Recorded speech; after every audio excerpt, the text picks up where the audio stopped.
Chicago, 2011. A cop is murdered. Police and prosecutors swear they have the trigger man. He swears he didn't do it. How far will each side go to prove they're right? Like it's just one bombshell after another, where you're like, what? The story of a PlayStation, a brain-eating amoeba, and the relentless pursuit of justice. Off Duty, out now. Listen wherever you get your podcasts. This message comes from Jackson. Taxes aren't something you can only think about once a year. With investments, planning for tax day is year-round. Fortunately, Jackson offers tax-efficient products. Visit jackson.com for more information on how our products can make your tax bill a little bit less painful. Jackson is short for Jackson Financial Incorporated, Jackson National Life Insurance Company, Lansing, Michigan, and Jackson National Life Insurance Company of New York, Purchase, New York. Over 90 of the top 100 U.S. accounting firms trust BILL to simplify and secure bill pay. That's proven financial infrastructure built on over $1 trillion of secure payments. Visit BILL.com/proven for a special offer. Hello and welcome back to the Psych Legal Pop Podcast. This is a podcast where we talk about popular culture through the lens of an attorney and a therapist. I'm Tess Brigham. I'm the therapist. And I'm Brooke Brigham. I'm the attorney. And we are back with Sister Wives, Season 20, Episode 6. We're not brother husbands. And this was a doozy of an episode. Had a lot of feelings. It really was. But before we get into that, Brooke is going to tell me about what happened on Special Forces because I completely forgot to watch the show. I just forgot. Yeah. So. Well, overall, I don't know, a lot happened. These shows are always so filled with stuff. Yes. I'm just looking at my notes. Oh, you took full notes and everything. They're terrible notes, but no, I didn't. They're not very good notes. Anyway, in the beginning, Chanel Iman, who's been struggling, she gets pulled out because they were doing something where they had to run and she lost sight of her team. And they said, that's, you've caused them all to die or something. God. By your actions. So you're out. There was a lot of NFL talk. Was Cody part of that? No, between the people who actually played in the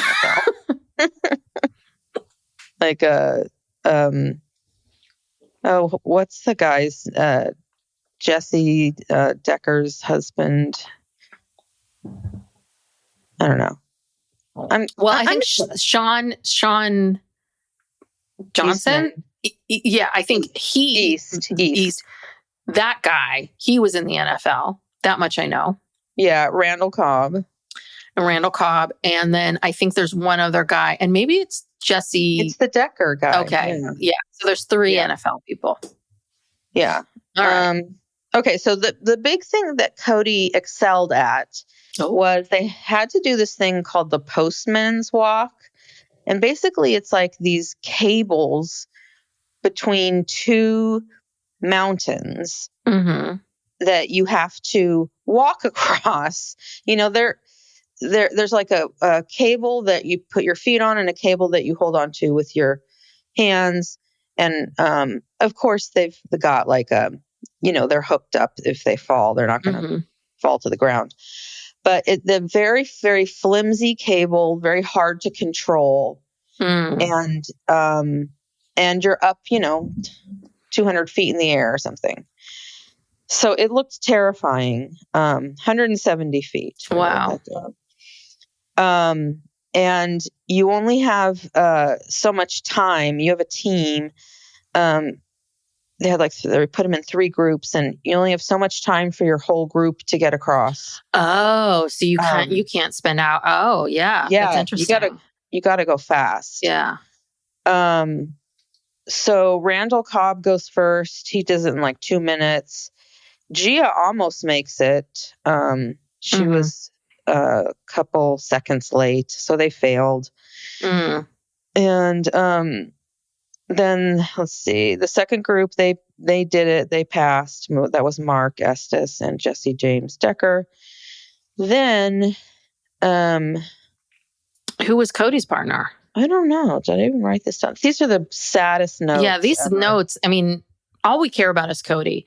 Oh, Cody was with Christy Rampone. Oh, okay.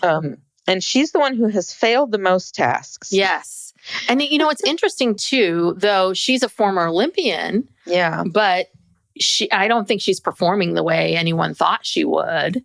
I mean, she's 50 too. She has a lot of mental hangups too. She does. And I don't like swimming. I don't like this. I don't like that. Heights. I'm afraid of drowning. It's like, well, honey, maybe this isn't the show for you. Yeah. Yeah. So Cody, who I guess someone called him, I don't know if it was one of the drill sergeants, called him old timer.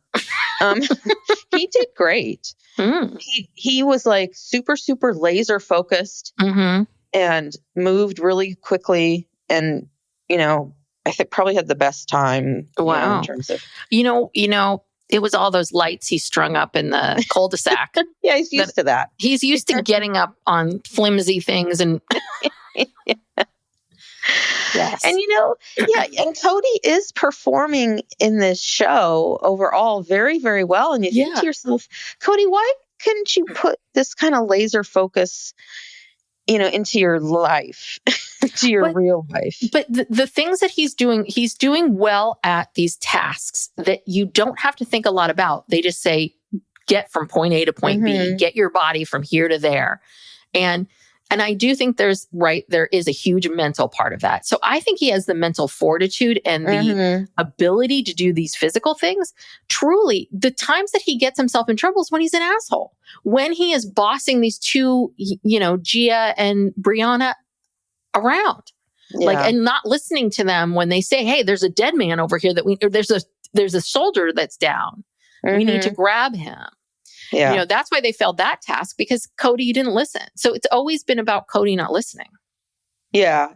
If it's a task where he has to work with someone else, he's not going to do as well. But if it's just him, just you get across this cable here. Yeah. He can do it. Yeah. So anyway, that's all I even have. And then they do this. Yeah. We don't need to. I'm going to watch the show. I find the show interesting, but I think we just need to report on what Cody's done. Yeah, then they did do this murder ball football. Well, they called it murder ball. Of course, where they're basically, I don't know. It was hard to follow. There was a lot going on. They're in mud. The football players, of course, are going crazy. But they ended up faring the worst, actually. And the women did the best. And this is where Christy Rampone finally. This was her. This is her moment to shine right here. Yeah, and we get a little more information about her. She was basically the breadwinner in her family. She had 3 young girls, and they all went on the road with her whenever she would go to compete. And Eric Decker actually ends up leaving because he injures himself in this murder ball. He injured his hip, and Jesse said, well, I'm not staying here without you. So they both left. Oh, okay. Spoiler alert. Spoiler alert. Sorry. Anyway, yeah, everyone's waiting for the week when they rip Cody a new one. It's coming up. It's probably going to be the last episode. Yeah, you can make us watch. They know that there's this huge number of people who are watching just to see him. Yeah, see what he does. So anyway, that's the report. Okay. Sorry, it was so shitty. It's when I'm watching these, if I have to watch another show, when I'm watching it, I'm doing other things and trying to take notes, but not really taking notes. And so that's what you get. All right. Well, we took notes on this show.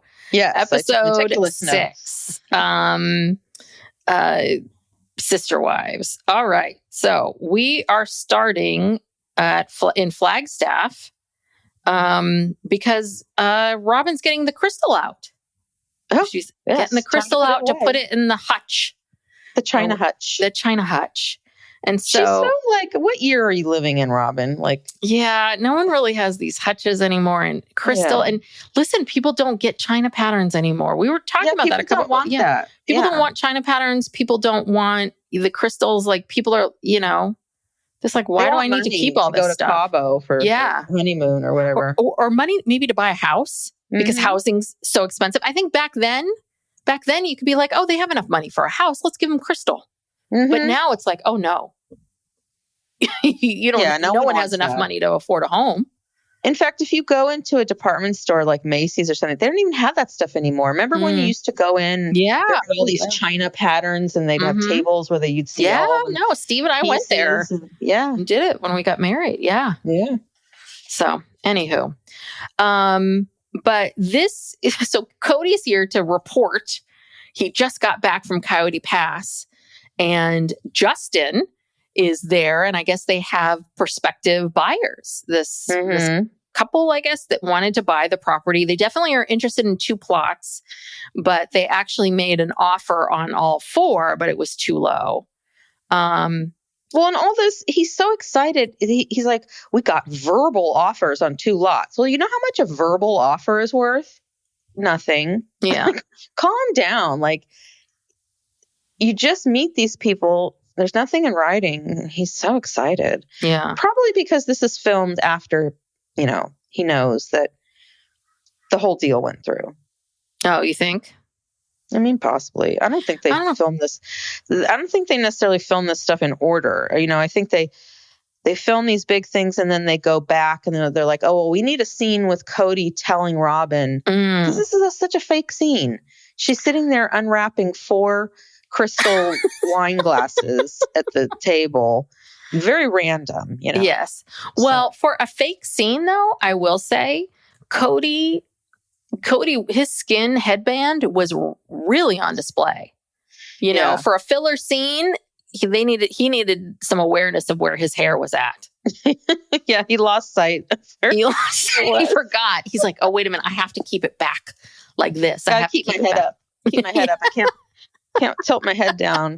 And that was the thing. He was leaning over. He was leaning over the table. Looking at the crystal. Oh, nice.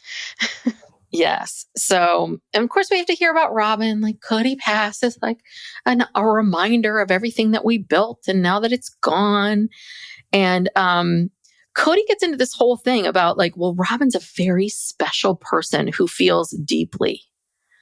And it's like, a lot of people feel deeply. A lot of people are special. No. Like, yeah. And also her feelings are more important than somebody else's. Right. Do you know what I mean? When Robin's talking about how this is really hard for her to let Coyote Pass go. This is 5 years ago. They flash back to that sad COVID meetup that the family had. Mm-hmm. And she says she has to admit their family situation is gone. That was 5 years ago, Robin. Yeah. A lot's 5 happened. years ago. Yeah. Yeah. Robin is so, so special. Well, and then, okay, so I also think these scenes were a bit of cleanup for Robin and Cody because they saw last season. They know that they know that Mary and Janelle and a little bit of Christine have been very open about the financials, and they know that this is being watched and all the money and where it's going is being watched. So then we have to have this thing of Robin saying, well, about how Janelle and Mary don't need to be worried about Cody being fair. Cody on his bad days is unfair, but on a good day, he is fair. He's very fair. On a good day. But what the hell? But I'm like, okay, but don't you see what the problem is? To say that fairness is something that's a constant. That's a value. It's a value or a belief. And if you are aligned with that value or belief, you will be consistent in that. Good days, bad days, horrible days, amazing days, because it's a value of yours and you believe that. Right. You're just admitting to us that, if he's in a bad mood, he'll be a dick. Yeah. And he'll keep money. It's like, you're not helping this case at all. And also talking about money, she says when she's, after Cody talks about what a special person she is, she's like, I struggle to let go, even though it will help manage to buy the place that they're in. Mm-hmm. Yep. There's an admission. Yes. Okay. Like, no. Because you know you have to sell this. And then she makes this comment about like, if I have any say over this, like basically saying, well, I wouldn't screw over Mary and Janelle. So if I have any say over this, it's like, bitch, your name is on the title too. Yeah. What do you mean you don't have say? So she's acting so like, oh, I don't have any say on any financial parts of our relationship. It's like, really? I don't believe that to be true. No, not at all. She has. Then why would if you had no part of the finances, why would your name be on all the pieces of property? I don't know. Anyway. Because this is all a farce. But this is where we see, right? And then Cody starts talking about how like these women, they want more. The two of them want more and more and more. He's like, you'll get your 25% and then leave me alone. It's like, oh, please, Cody. But again, he's trying to rewrite the story.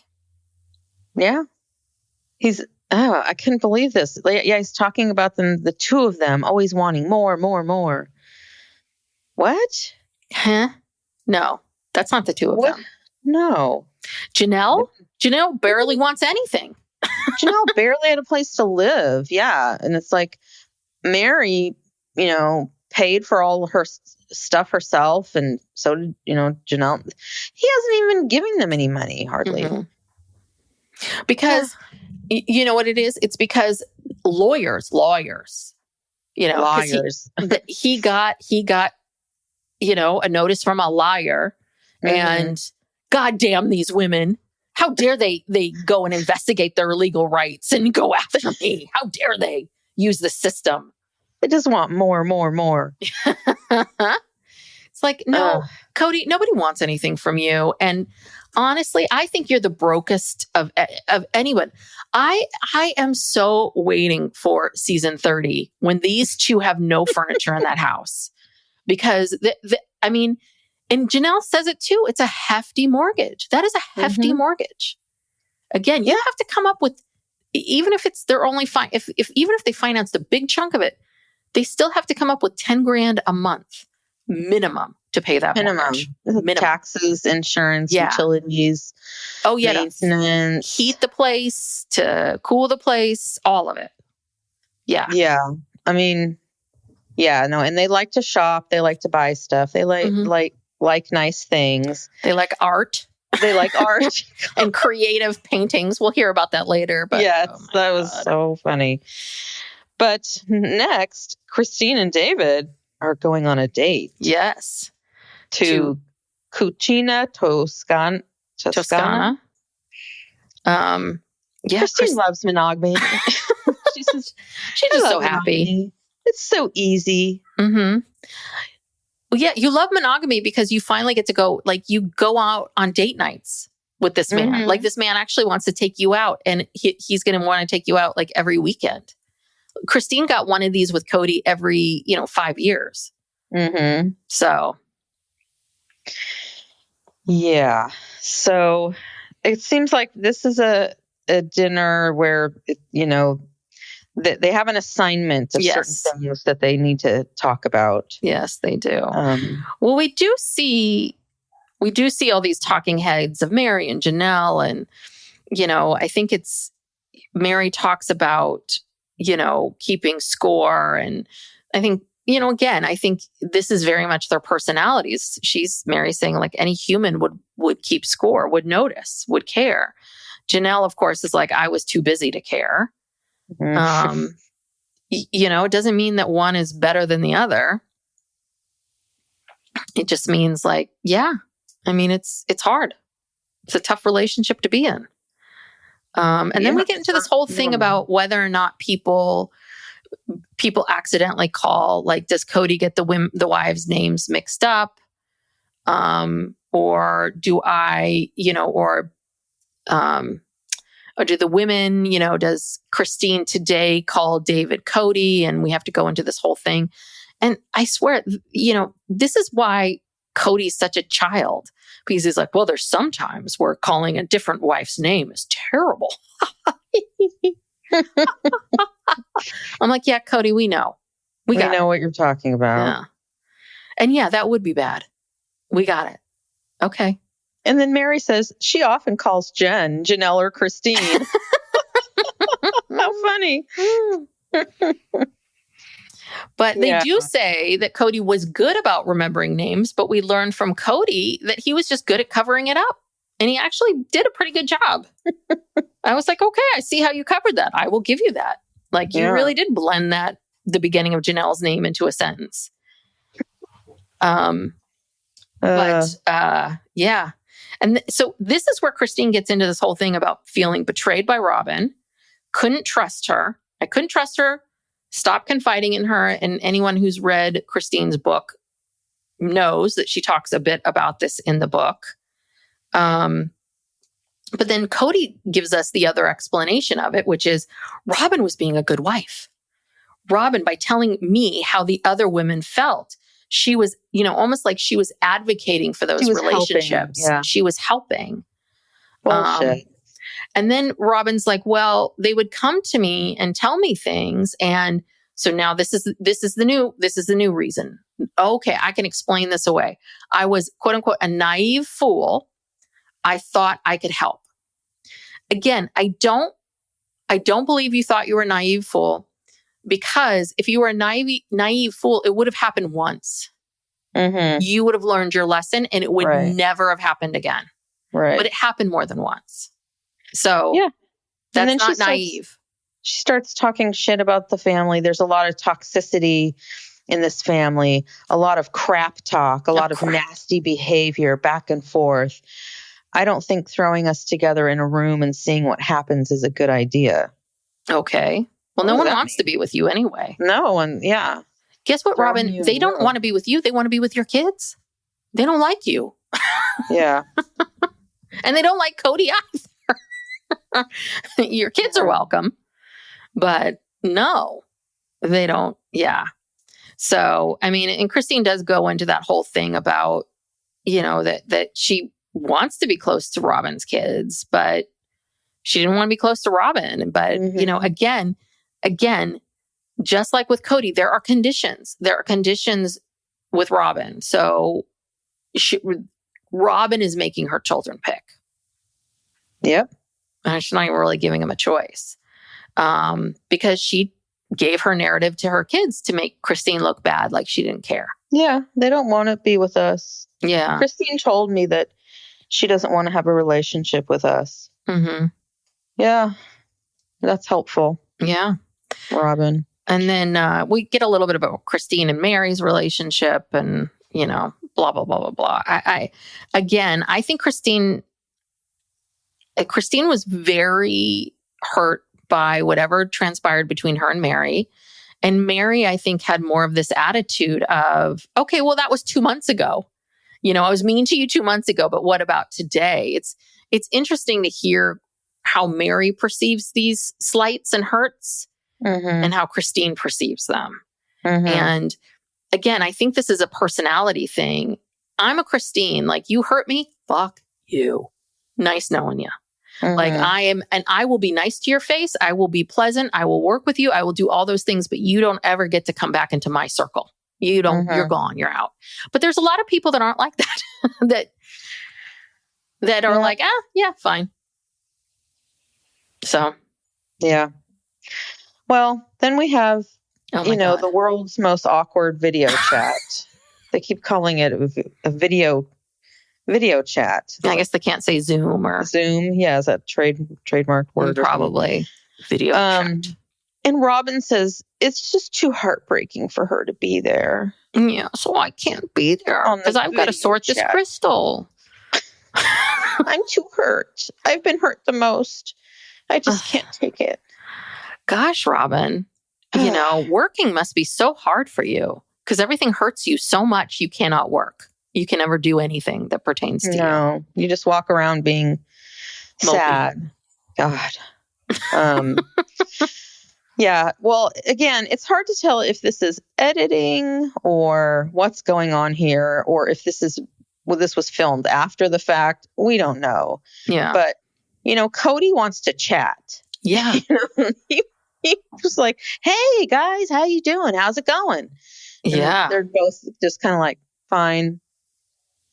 And Janelle was not even looking into the camera. You could tell she's over here on her phone or doing something like she's just barely listening. Yeah. Well, because they got shit to do. They got stuff to do. They were probably like, this should take 15 minutes. You just need to tell us what's going on.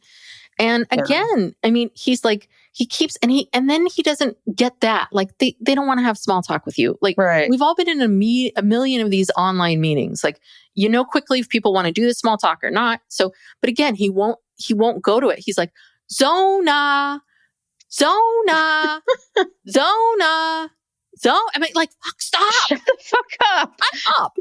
He just keeps saying Zona over and over again because he doesn't know what else to say about the dog. All he can say is, and Mary's like, yeah, this is my dog, the one that loves me more than you. It's a better husband to me than you are. My life. Yeah, the true love of my life, this dog. So and then he's shocked at this because he said when he helped her move to Parowan, it was all fun and games. And of course, I have to flash back to that scene where she backs up into him.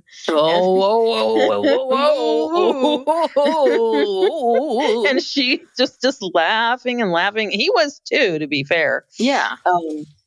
They were, and he's like, "What happened? What changed?" It's like, well, she's worthied up, I guess. Yeah, she has worthied up. But also, but this is Cody. Like, he bases everything on how were you with me? He never, ever thinks about, maybe she's angry. Maybe there's other stuff. Maybe this Coyote Pass stuff has made her angry. Maybe this has happened. Maybe she feels this way. Maybe she's having a shitty day. Maybe she just wants you to shut up and tell him what's going on. But again, it's always about him and how he perceives things and how he feels about things and what will work for him, what he wants. Well, and he just won't stop. He can't even pick up on the clues here because he's asked them, do you know any good jokes? Yeah. And the two of them are like, what the fuck? Just stop. Can we just have our meeting? Yes. We don't need to go through all of this. And then finally he jumps in and he tells us, well, these people, they want to buy 2 plots. And I guess there was a whole thing about, I guess apparently before Cody didn't want them to split up the property by the plots, I guess. And so Mary's now saying, now that there's a potential of a sale, you are interested in separating the property. I didn't realize that. Well, because remember how he randomly he put his name on all the lots, but then he randomly put other people's names on the lots. And then Christine gave her share to Hay and Robin. And so, what she's talking about is that up until now, he would never change the title. But now he's doing it because he has to because of the sale. Yes. So before they can sell, they got to quit claim interests to make it even 25% each. Cody knew what quit claim meant. He knew that term. Oh, Did yeah. you clock that? Knows. Cody knows what he's doing. And it's true. He wouldn't even answer their phone calls or texts or anything until, oh, shit, we're moving into this big house. We need more money. I need to get my money out of Coyote Pass. Yeah. And it's just been this painstaking process of pretending like they don't want to give it up and don't want to give up the dream of polygamy and Robin's dreams and feelings. And this is all just an act. It's like, it's okay to say, yeah, we're done with, and that's another thing. Every single episode, there's some tinge of, well, do we want to be monogamous or don't? I mean, give it up. Like we They need to move away Yeah. from this. They need to move on. Yeah, I feel like the show. producers are Yeah. like holding on to what worked in the past. And I think it would be more interesting to see, what would it be like if you move forward. I think one of the biggest problems is because Cody and Robin are so separate from everybody, they need to find ways to gather them all together. And I think that now what they've figured out is, okay, we ask them all the same question, and then we show each person's response if they're not going to be in the same room. Yeah. They have to comment on what they say from afar. Yes, exactly. Even though this is your ex, this is like, yeah, you don't need to comment on what Cody's up to. No one cares. Like, so then we get into this whole thing about the work, about how Cody's pissed because he feels like they want me to do all the work. They want me to be the one to like get to the lawyers and do all the paperwork. They want me to, I guess, clean up the property or do this and that. And Mary and Janelle are like, because we didn't own it, you dummy. Like, yeah, they'd be trespassing. They came on your name was on every single one. Yeah. Even, I mean, because it sounded like Janelle was like, I tried to do this. Because you know that Mary and Janelle, if they could have made this go faster, they would have. And this Janelle is why they're so angry. To pay. Yeah. She offered to pay to have someone go out there and clean it up. And Cody ignored her. Just flat out ignored her. So, and then then Cody says this, and I thought this was, you do protest too much, Cody. There's something where he says something about how, they think I'm trying to rob them, but, I'm not trying to rob them. I'm not trying to take anything from them. And I'm like, you really are protesting a little too much. You really want us to know this. So to me, that's a guilty conscience. That's someone who, when you have to over-explain something, that means that you don't feel comfortable in what you're saying. So you're going to over-explain it. So that's the thing. That's right. You and Robin both are over-explaining about this property. The reality is that I don't think the two of you wanted to deal with it. And now that you need money, you are ready to deal with it. That is the God honest truth. Yeah. That is the truth. Cody wanted to punish them. I mean, like last season when they were desperately trying to get him to do something, get his attention about this stuff, he flat out said, I'm in no hurry to do this because they're not nice to me. We all heard you say that. Yeah. So he knew what he was doing. He was holding out and punishing them and waiting until as long as he could until he, needed the money to move. So, which that too, I'm sure was in the works for a long time, but they tried to make it look like it was just something they just kind of stumbled upon. Yeah. Oh yeah. And yeah, so because it seems like Justin found someone for the property pretty quick. This property that you couldn't sell seems to have some people here. So that also makes you think like it ever went on. I don't think it ever went on the market. Oh, okay. Because he said earlier when he was talking about what a special person Robin was, he said it was not listed yet. But again, this is an act. Probably. I don't know. Who knows what the truth is? But yeah, the point is that it wasn't hard to sell after all. But we had to wait till Cody was ready. Yes. So Salt Lake City. We're back in Salt Lake City, and we are back at this restaurant with Christine and David. Christine now is on her second martini. Yeah. So they're having a grand old time. She's opening up. Yeah. And this is what we were just talking about this in our book club with Christine. Sometimes she's too nice. She's way too nice to Cody sometimes. She said she would love it if David and Cody could become friends. And it's like, what? And I mean, Cody should know David because, his daughter lives with him.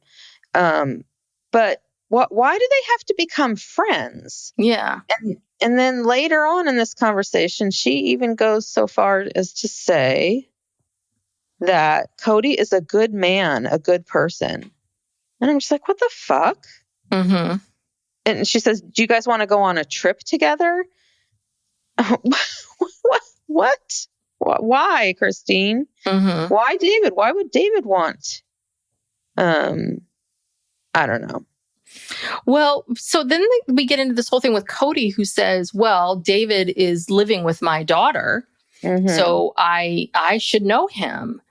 And almost, did he say this or did I write this down? Like, I should have the right to judge David. Yeah, he said discriminate. Discriminate. Yeah, okay. He's not really using that word properly, but because you don't, this is her husband. You don't have the right to decide, like, Mm-hmm. to discriminate, to decide whether or not David gets to be in their life. I don't know. It was very odd. Yeah. Cody's not a wordsmith. That is true. Psych Legal Pop. We'll be back after these messages.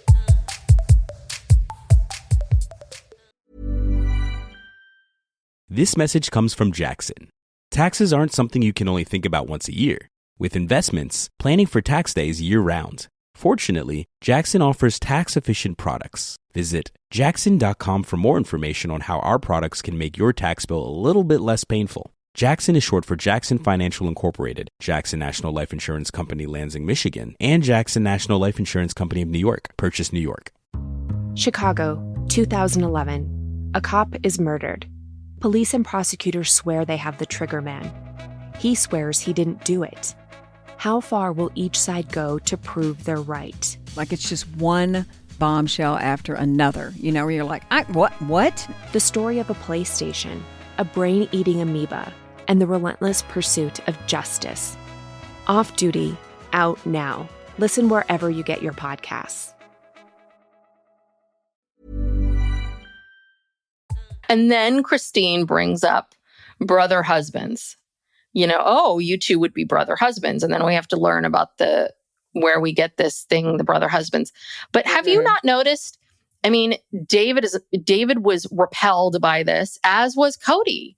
Women can accept sister wives, but men cannot handle brother husbands. I don't know why. That's such a big deal to everybody. Cody says guys don't work that way. Yes. Okay, meaning like guys don't want to share. Yeah, that women, that guys, wives. That women never want more husbands, but guys want more wives, or it works better that way. Again, for procreation, yeah. I mean, yes, that is true. But I just wrote a little note here of what I've been saying for many years, which is women don't need men. Men need women. Mm-hmm.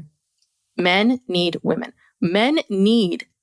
That's the thing. Men are such babies. They need all of this emotional support. Women, because we get it from other women in a way. So yeah, what you're really talking about is, because if you have a lot of friendships, then sure. But you men don't talk to your friends. So Cody needed all of this support.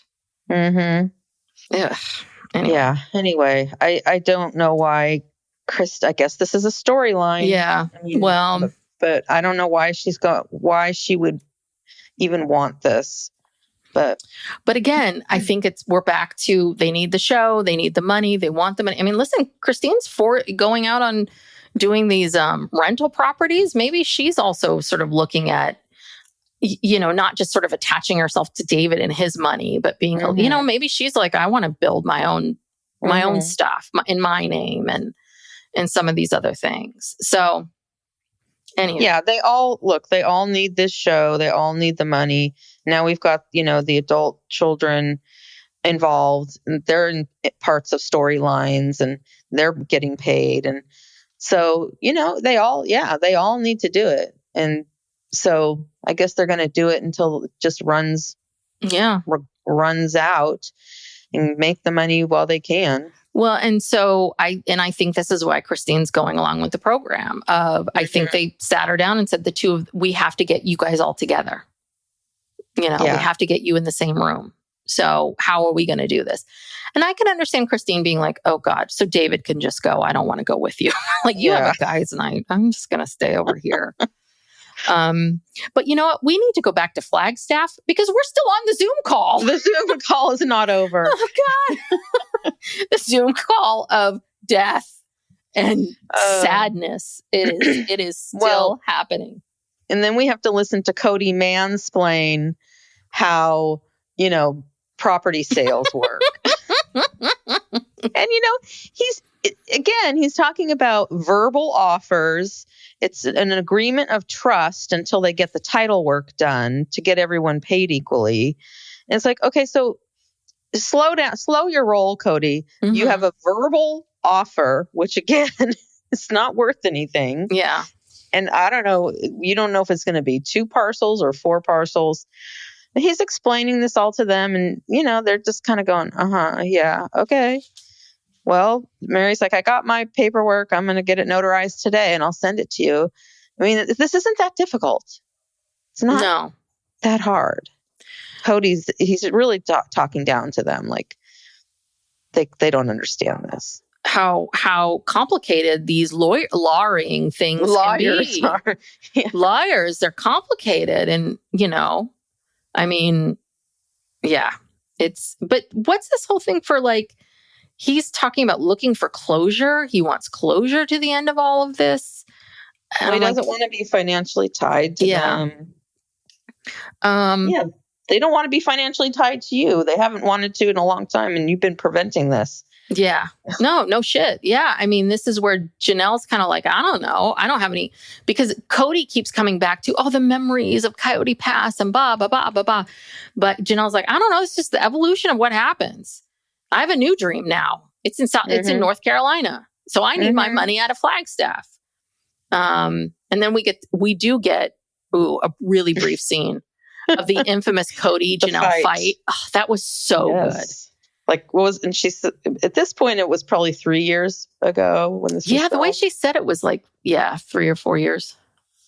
Something like that. Yeah, well, she said 4, but then she realized that when this is airing, it might be different times. I don't know. Who knows? Just guessing. Yes. So everyone wants to move on, Cody. Yeah. And everyone wants to get off the Zoom call. So it has to end. So now we're at Parowan.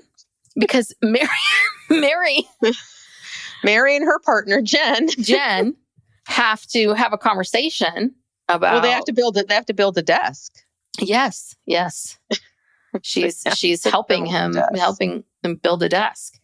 And Jen, of course, is asking the smart questions, which is, how does all this work? Will your money ever touch Cody's hands? And will it? It won't. No, right? Once they get okay.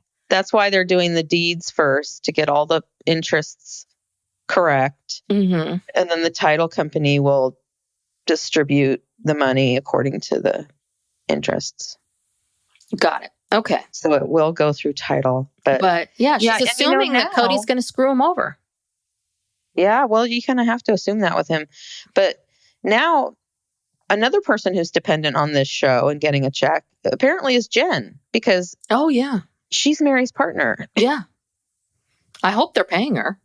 Yeah. Oh, God. Yeah, they have to be. I think they've probably been paying her. She's been such a regular character the last few years. Mm-hmm. Yeah. And now she really is. So, I mean, she's in every scene with Mary. Yeah. I mean, if it's not Jen, it's Zona. Zona. But then this is where the two of them start ripping on Cody. Where they're talking about him getting the chainsaw stuck in the tree.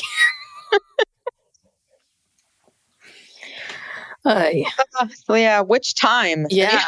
That's happened multiple times. How many things has Cody destroyed with a chainsaw and the tree falling on something? Mm-hmm. And so, back to North Carolina. Yeah, well, we got to get to North Carolina because Janelle has to tell her partner, Maddie, about what's going on. Because who is she going to tell? There's no one there. So it has to be Maddie. True. If it's not Maddie, it's Caleb, No, that's true. That's why Maddie is now getting a check. Yeah. Caleb. When they were panning over, when the scene was opening, they panned over, I don't know, is that drone footage of their farm? Oh, yeah. I don't know. That's a good or is question. it just some random? I did not know that. I couldn't figure that out. It's like a lot of trees. But and then they show chickens. I don't know if those are really their chickens or those are Janelle's dream chickens. Yeah. This is my dream. I don't have it yet, but film some Right. chickens, film some property, and then just put it in B-roll. It'll be fine. Yeah. Well, and this was interesting because, so Janelle tells Maddie that they're all on title now and they have an offer. And Maddie says, well, what about the money you put into their house? Robin's house. Robin's house. Yes. And Janelle says, I don't think there's any way to get that back. It was a gift. And she doesn't want to fight them. Mm-hmm. So I think that's what the lawyer said, is that they're going to presume it was a gift. Mm-hmm. And you're going to have to prove that you had some kind of agreement, Mm-hmm. and which of course Cody's going to deny, and that it's not worth the money to spend on attorney's fees To get whatever the money is that she gave her. But we hear from Cody. He says, I settled that debt with Janelle in January. So how is that possible? I mean, so someone is lying. And I really don't think it's Janelle. Yeah. Because you know what? This makes Janelle look bad. Janelle wants to get this money. If you had paid her back, she would have told us. So right. What money are you paying her back? He probably borrowed $20 from her. And he's like, and then I've been giving her $1 a year for 20 years. And I finally just finished. And it's settled. It's settled. We're done. You got your $20 from me. Yeah. All right.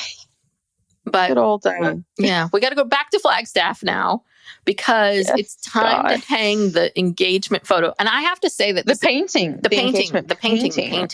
So I have to say, I really have not spent a lot of time looking at the painting until now. I really well, it's huge. Paused it. And what's also interesting about the photo is that the interpretation of the artist, because, Robin's body language, like the painted Robin on canvas, she's, her chest is out, her butt's out, like she's giving this very provocative look.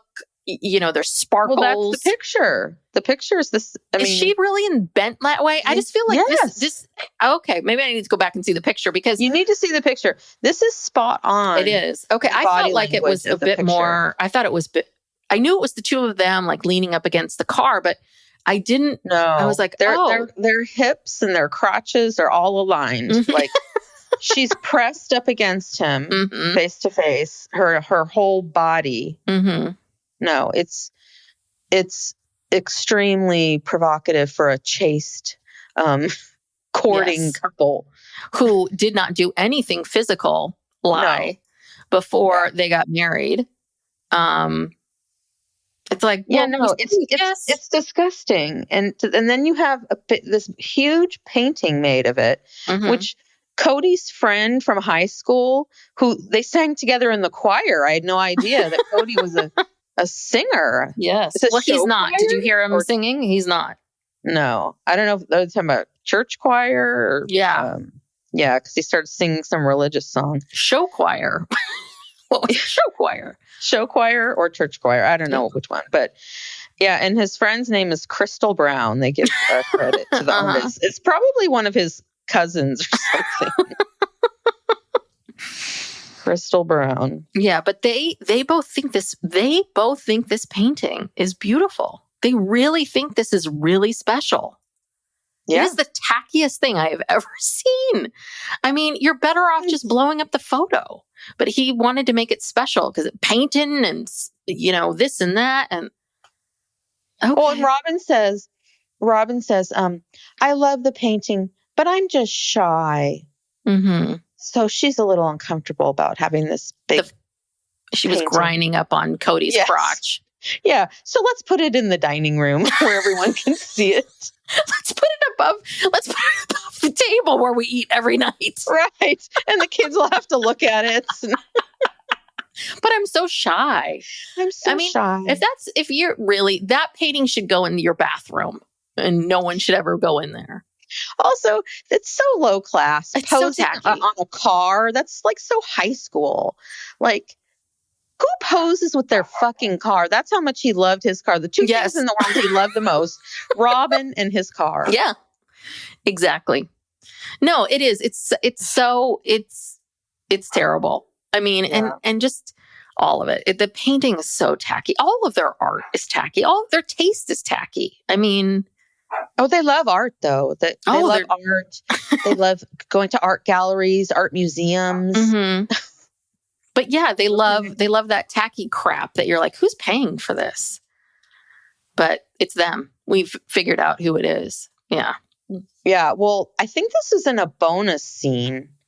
I was trying to find it. I saw some of it on TikTok, but anyway, there's a bonus scene from this episode that where Robin says that. I'm not just making this up. She says because she's talking about cowboy art because so when Brody came over, they're talking about cowboys, of course, and they start talking about all this cowboy art that they have. And Cody goes into this story about how, well, first Robin says, we love art. We love to go to art galleries and art museums. And Robin started purchasing this cowboy art for Cody. And she had a room in the old house, and I'm sure there'll be a room in the new house where there was all this cowboy art. And Cody says, oh, yeah, it's kind of like an ode to my dad. And Robin's like, no, it's an ode to you. Like, she thinks he's a real cowboy. Oh, that's one of the role playing. Yeah, that's what. He's a cowboy and she's a fair maiden trapped.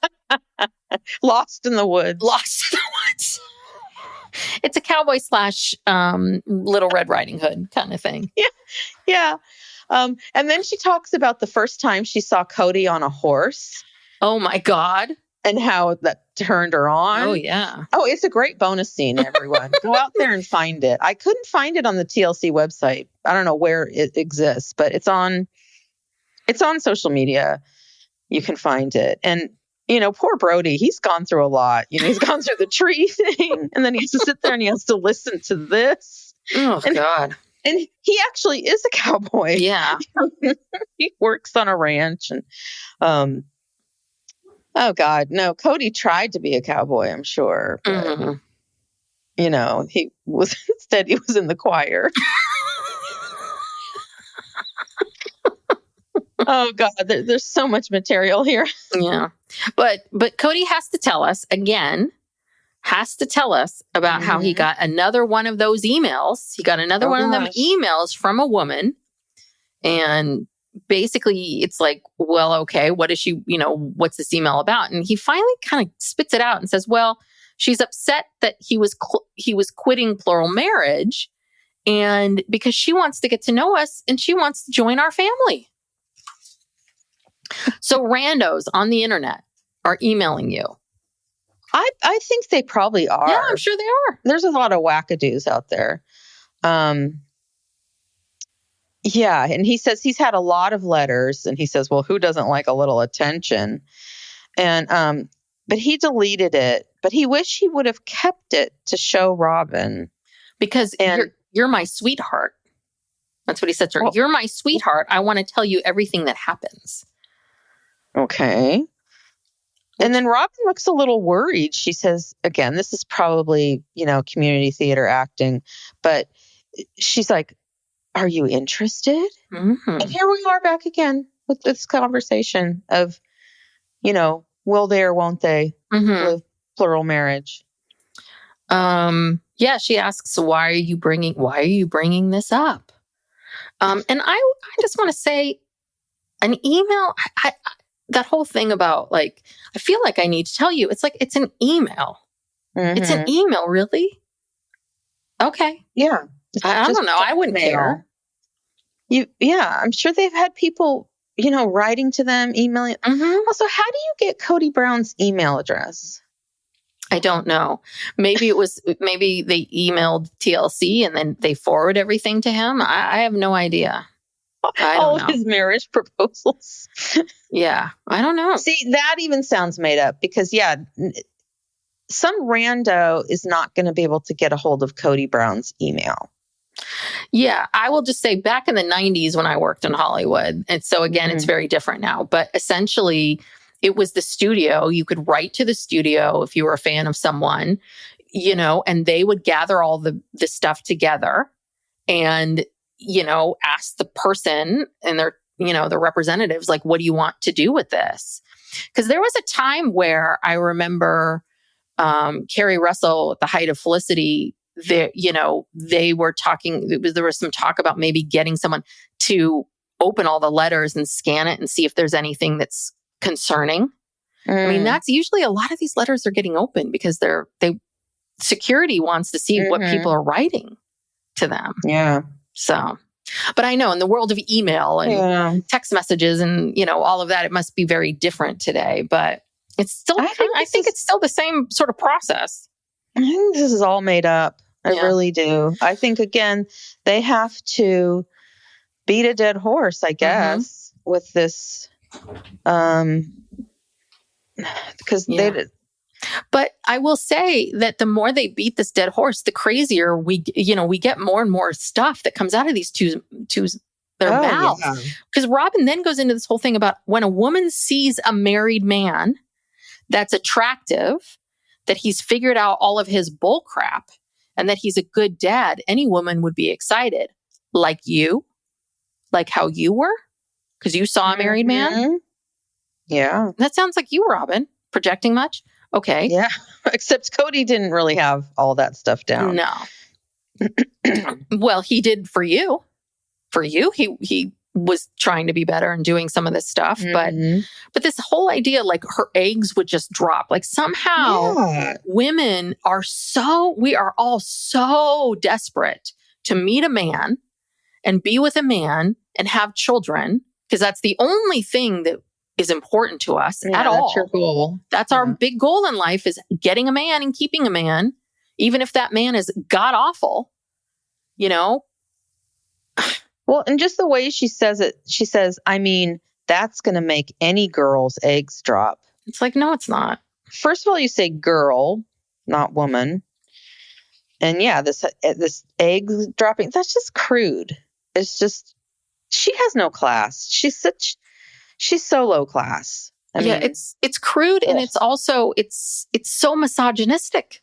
Yeah. It's this assumption that everybody wants again, we're back to, these are self-involved people. We're back to every woman wants what you want. Every woman will want what you have. It's like, no, there's a lot of women who don't want this and don't care. And then she has to recover by saying, for a split second, she thinks that this would be great because it's what she's always wanted in her life. So again, she's got to bolster that story that she's always wanted to live plural marriage, and these people took it away from her. And then this is a really strange comment. Cody says, Robin and I falling in love made Christine ridiculous because she didn't handle that well. That he loved Robin more than Christine, and she couldn't deal with that. Well, yeah. Well, this was this whole thing about, like, he talks about Robin's pushing my buttons. Well, he says, I don't like the idea of another woman crushing on me. I'm like, yes, you do. Yeah, you do. Even if it makes me feel special, then he qualifies it. It's just ridiculous. And then he says something about, like, Robin pushing his buttons. And then again, we have to get back to, I'm still special. My love with Robin is so important. It is so special and so unique that I can't possibly joke about it. When we fell in love, the heavens opened, and Christine couldn't handle it because she was, 8 months pregnant. And you're kissing another woman the day that you're going to help her, give birth. So it made Christine crazy. It's like, made everyone crazy. Well, do you think this thing about their love being so special, is this his justification for basically choosing Robin over all of his children, his Yes. other children? That, if he has to choose, he's got to choose Robin, and they were not nice to Robin. And Christine was not nice to Robin. Yeah. Because the thing is that it's, and they get into this towards the end, like Cody finally owns the fact that he failed and that he was the leader of this family and he needs to take ownership of that. I'm like, oh my God. Oh, wow.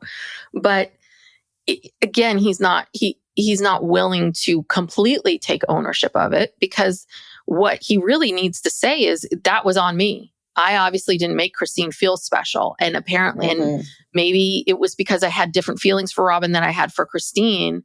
But yeah, I mean, the issue is how long it went on for. The fact that they had to leave, you knew all of this and you weren't willing to, we saw it. It was just the way in which you treated them. Yeah. That's the issue. But yeah, and then he gets into this whole thing about two entities and, one will always outshine the other one. And, I could deal with it, but Christine couldn't deal with it. I tried to fairly love all these women. I even faked it. All of those things. That Christine couldn't deal with it. It's like, well, you basically just told us two entities. You're talking about these two women. So you called them entities. One shines and one doesn't. So how does the person who in your mind doesn't shine? You don't at all think that maybe that changed how you treated her? So stupid. I'm really sick of these two. Yeah. So we got to go back to Parowan. They're still putting together the desk. And that Mary's still very skeptical of Cody. She longer than anyone has been up and down this money thing with Cody, and she knows. And she is like, she really fears that Cody is going to wear her down, and she's like, but he won't wear me down. I stuck around 10 years longer than he wanted me around. So you won't wear me down. I want my money. Yeah. Well, remember when Janelle came to her house in Flagstaff and tried to warn her about the house and all this kind of stuff, and the money? And Mary was kind of like, well, he wouldn't really do that, would he? But so she's had a change of, this is part of her worthing up, I guess. It's that. And I think in that her mind, she still felt like she needed to be loyal to Cody and Robin. Again, it's loyalties. It's loyalties. And it's about loyalty. So then we go back to Flagstaff and we hear is this where Cody talks about how Rob and I are getting along so well. Monogamy is great. Why are we getting these letters? And why are you bringing it up on television? And why are you bringing it up? God, that's the thing. It's like a yo-yo with these two. Yeah. Yeah. Well, Robin says, she wanted, so now we have to go back to, why did you want this? Well, I wanted a community of women with one goal. How beautiful would it be?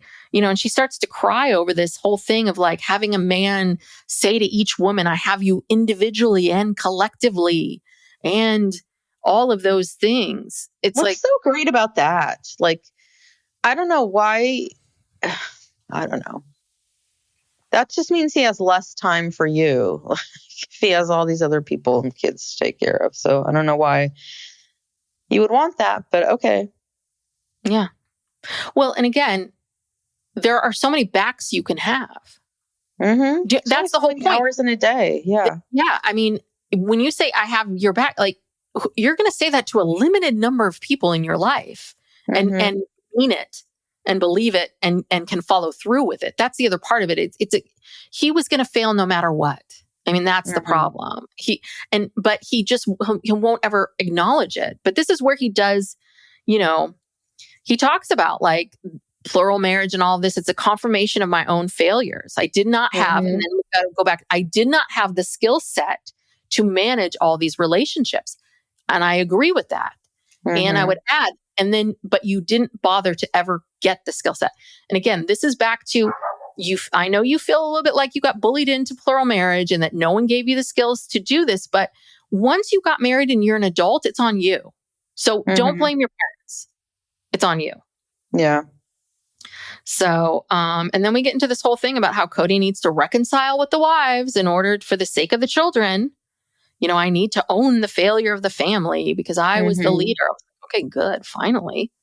So we finally get a little nugget. Finally get something that makes sense here. Yeah. Where he's like, he was the leader.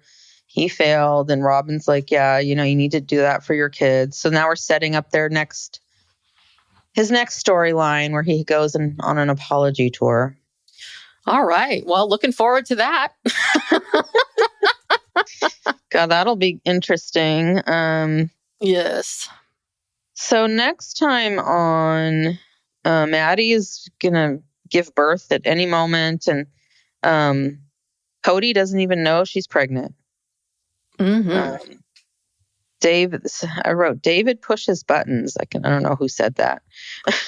But Mary doesn't know what to do with her wedding dress.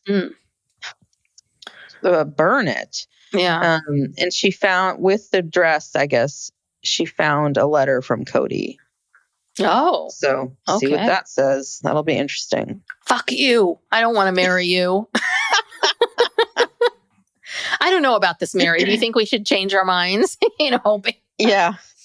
It's not too late. Yeah. All right. Ooh, what a doozy of an episode. Yes. And the saddest thing is we will continue to talk about it and cover it, even if they have the same conversation every time. There's just more to talk about. So thank you so much for tuning in. If you enjoy us and enjoy our content here on our free feed, go check out our Patreon. We have 2 tiers.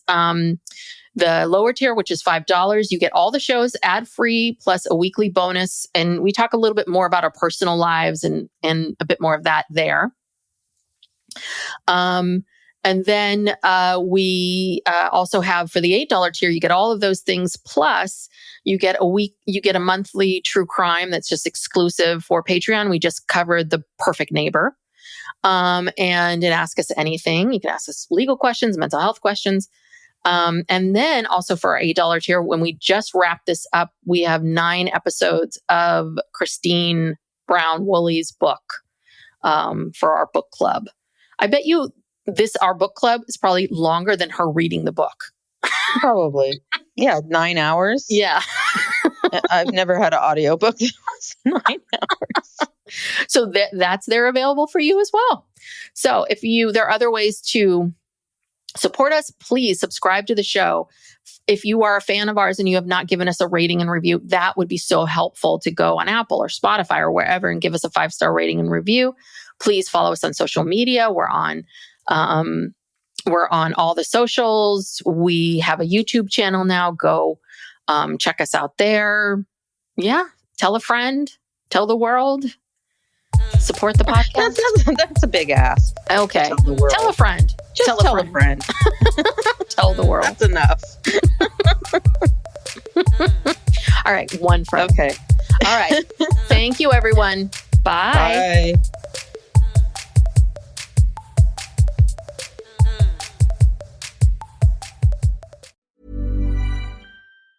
This message comes from Jackson.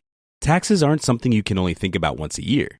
With investments, planning for tax day is year-round. Fortunately, Jackson offers tax-efficient products. Visit jackson.com for more information on how our products can make your tax bill a little bit less painful. Jackson is short for Jackson Financial Incorporated, Jackson National Life Insurance Company, Lansing, Michigan, and Jackson National Life Insurance Company of New York, Purchase, New York.